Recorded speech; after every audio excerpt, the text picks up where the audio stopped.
today's episode is all about visa.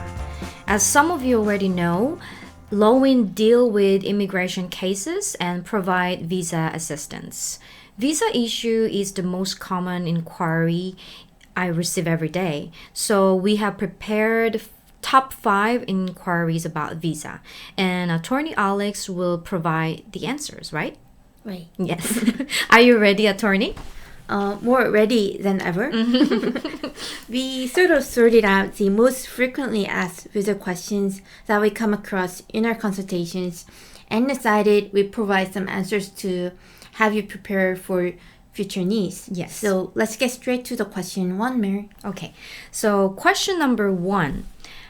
The expiration date of my G1 visa is coming. How do I renew my G1? Attorney, can you start with a brief explanation about a G1 visa? Sure. Well, G1 is actually a general term for temporary visa. And you're issued a G1 visa for reasons such as applying for refugee status, receiving treatment for an illness or accident, or filing and being filed a lawsuit.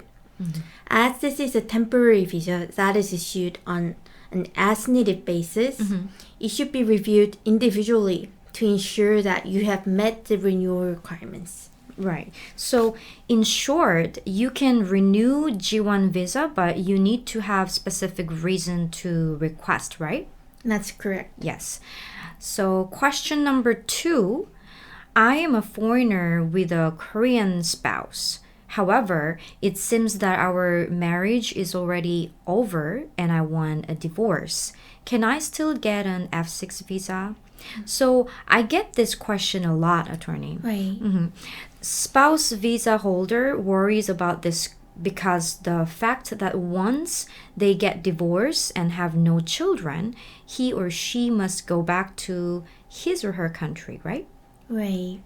So when it comes to F6 visa, without duration of marriage, there is no F6 period. So you never have a chance to get an F6 if you're planning to have a divorce.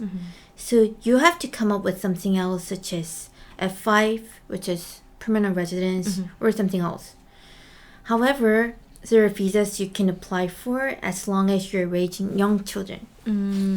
So you must prepare thoroughly before you actually file for a divorce. That's correct. Yes, like you must check your validation of your visa, Korean language ability, financial status, or job that you can have, and so on. Right. So let's move on to question number 3. I have an E9 visa, and I was told there are ways to change it to E7. How can I change it to E7? Well, according to Korean National Statistical Office, last year about 400 people changed their visa from E9 to E7, and the number is currently on the rise. Right. So if you have 4 years of work experience in the same industry in total, you're eligible to apply if you met the individual requirements for each field. But what if I changed workplace before but stayed in the same industry? Does that count? Is that still okay? Yes, it is. It is okay. Yes, because I got that inquiries before. So there is another question, number 4. I am an undocumented foreigner. And recently, I was told that the penalty is relieved if you complete the vaccination. Is it true? There are different information about this spreading in social media. So, is it really true? Well, by December 31st, according to government guidelines, first after completing vaccination, second, those who voluntarily leave the country will be exempted from the penalty. So the thing is, you must complete both doses of the vaccine. Right. And related to this, the Korean government is pursuing a plan to give incentives to those who have completed vaccination.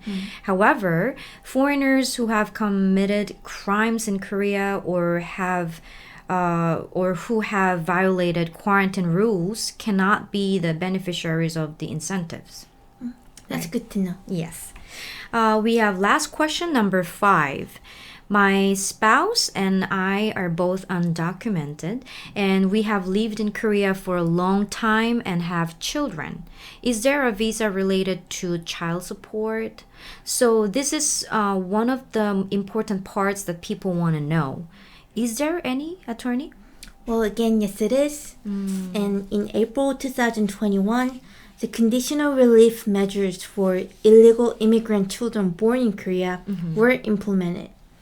So parents with children graduating from elementary school before February 28, 2025, first born in Korea, second staying in Korea for more than 15 years, and third attending middle school or higher in Korea as of February 28, 2025, can apply for a temporary child support visa.